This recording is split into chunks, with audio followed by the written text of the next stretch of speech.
as we look at additional operations with rational expressions, I want to look at dividing, but remember rational expression, same as we addressed before, is just a fraction.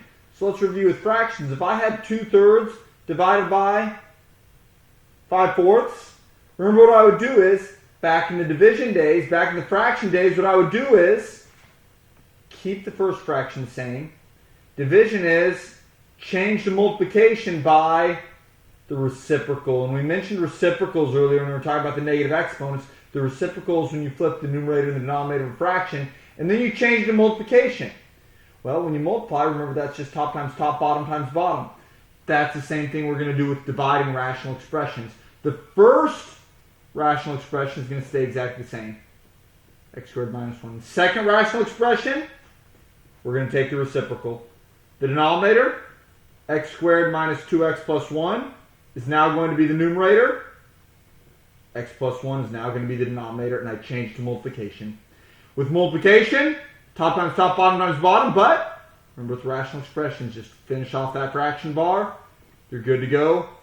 Start factoring and reducing.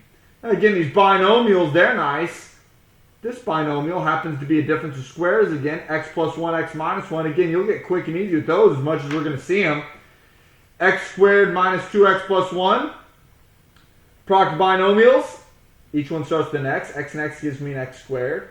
That plus 1, the plus means same sign. The minus means both negatives.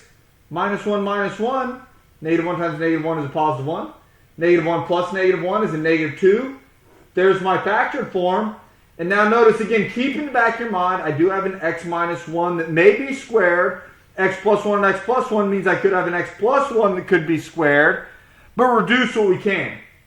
That x plus 1. And it doesn't matter, again, which one you cancel with. That x minus 1 is going to cancel. And again, it doesn't matter which one you cancel with.